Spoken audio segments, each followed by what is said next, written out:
नमस्कार, मैं डॉक्टर कविता मीणा, सहायक आचार्य हिंदी। मैं राजकीय कला कन्या महाविद्यालय कोटा में कार्यरत हूँ। आज मैं आपसे आदिकालीन हिंदी साहित्य का वर्गीकरण इस विषय पर चर्चा करना चाहूंगी। हिंदी साहित्य का प्रथम काल, जिसे हम आदिकाल के नाम से जानते हैं, उसमें विविधताओं से भरा हुआ साहित्य हमें देखने को मिलता है। भावों की दृष्टि से भी और भाषा की दृष्टि से भी इसमें विविध प्रकार का साहित्य लिखा गया। एक तरफ जो है सिद्ध साहित्य हमें दिखाई देता है, दूसरी तरफ जो है नाथ साहित्य इस समय रचा गया। तीसरी फिर देखिए जैन मुनियों ने जो साहित्य रचा वो जैन साहित्य कहलाया। इसके अलावा फिर रासो काव्य परंपरा भी इस समय चली और लौकिक साहित्य का सृजन भी इस समय किया गया। सबसे पहले देखिए सिद्ध साहित्य। सिद्धों के द्वारा जो सिद्ध जो संत हुए थे उनके द्वारा जो काव्य रचना हुई उसे हम सिद्ध साहित्य के नाम से जानते हैं। ये जो सिद्ध थे इनका जो समय था वो 7वीं से 8वीं शताब्दी के लगभग था और ये जो सिद्ध थे वो बौद्ध धर्म के अनुयायी थे। बौद्ध धर्म की जो दो शाखाएं हुई, महायान और वज्रयान, तो वज्रयान शाखा के जो अनुयायी थे वो सिद्ध कहलाए। सिद्ध जो साहित्य रचना हमें मिलती है इसमें जो सिद्ध है इन्होंने पाखंड और आडंबर का विरोध किया था। गुरु को इन्होंने बहुत ज्यादा महत्व दिया और ये जो विशेषताएं हैं वो कहीं न कहीं हमें आगे चलकर भक्ति काल में कबीर के अंदर ये चीजें दिखाई देती हैं। इसी तरह से देखिए नाथ साहित्य भी आदिकाल में रचा गया। नाथ जो पंथी हुए उन्होंने जो काव्य रचना की वो नाथ साहित्य के नाम से हम उन्हें जानते हैं। सिद्धों की जो वाम मार्गी योग साधना थी उसकी प्रतिक्रिया में इन नाथ पंथियों का उदय हुआ था और इनका जो समय था वो लगभग 12वीं शताब्दी का माना जाता है। गोरखनाथ नाथ संप्रदाय के प्रवर्तक माने जाते हैं और इन्होंने पाखर आडंबर का विरोध तो किया ही, इनकी जो जिस कारण से ज्यादा चर्चा में हुई वो था इनकी हठ योग साधना।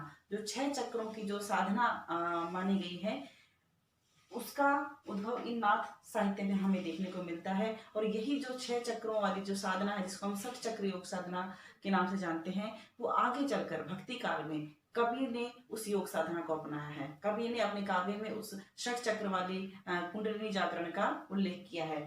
तो नाथ पंथियों का जो है वो कबीर पर बहुत ज्यादा प्रभाव पड़ा था।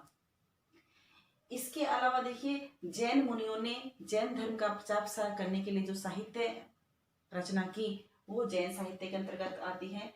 इन्होंने रास काव्य, इनके द्वारा जो ग्रंथ है जो रचे गए वो रास काव्य परंपरा के नाम से जाने जाते हैं, क्योंकि इनकी ग्रंथ के जो नाम थे वो इसी तरह के थे। उसमें रास जो शब्द लगता था, जैसे चंदन वाला रास, स्थूली भद्र रास, तो इस तरह की जो रचनाएं थी वो रास काव्य परंपरा के नाम से जानी गई। इन रास काव्य परंपरा में हमें जो है वो धार्मिक रस की प्रधानता दिखाई देती है, क्योंकि जो जैन मुनि थे उनका प्रमुख उद्देश्य था जैन धर्म का प्रचार प्रसार करना और इन्होंने कथाओं के माध्यम से ये जो लोगों को मोक्ष प्राप्ति का जो है वो उपदेश दिया करते थे। जैन साहित्य के अलावा जो आदिकालीन जो साहित्य है उसमें हमें रासो काव्य परंपरा भी दिखाई देती है।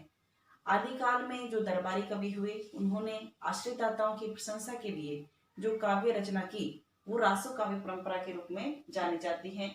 इस रासो काव्य परंपरा में जो रचनाएं हुई है उनमें वीर रस की प्रधानता देखने को मिलती है, जैसे पृथ्वीराज रासो, परमाल रासो, खुमान रासो, विसल देव रासो। रासो काव्य परंपरा में से भले ही अधिकतर जो रासो ग्रंथ है वो हमें आज भी उपलब्ध नहीं हो पा रहे हैं, केवल उनका नाम उल्लेख मिलता है, लेकिन रास काव्य परंपरा का आदिकालीन साहित्य में बहुत ही महत्वपूर्ण स्थान है। वीर रस, वीर गाथा काल जो इस आदिकाल के लिए जो आचार्य रामचंद्र शुक्ल जी ने जो नाम सुझाया था वो इन्हीं रासो काव्य की प्रमुखता के कारण वो नाम सुझाया था। इसके अलावा देखिए लौकिक साहित्य का निर्माण भी आदिकाल के साहित्य में हमें दिखाई देता है।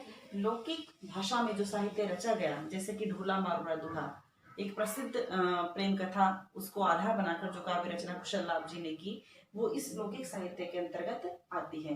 तो बात करें आदिकालीन हिंदी साहित्य की तो विविध प्रकार का जो साहित्य है वो आदिकाल में हमें दिखाई देता है। सिद्धों और नाथों ने अलग तरह की काव्य रचना की, जिन्होंने सिद्धों ने जो है अपभ्रंश भाषा में काव्य रचना की। इसके अलावा देखिए जैन जो साहित्य है उनका उद्देश्य, उसमें धार्मिक रस की प्रधानता हमें देखने को मिलती है। इसी तरह से जो दरबारी कवियों के द्वारा जो साहित्य रचा गया, जिसे हम रासो काव्य के नाम से जानते हैं, उसमें हमें वीर रस की प्रधानता दिखाई देती है, साथ ही साथ श्रृंगार रस की प्रधानता भी इनके काव्य में दिखाई देती है। तो अलग अलग भाषाओं में अलग अलग तरह का साहित्य, अलग अलग भावों को लेकर जो रचा गया साहित्य है, वो हमें आदिकालीन हिंदी साहित्य में दिखाई देता है। आज बस इतना ही।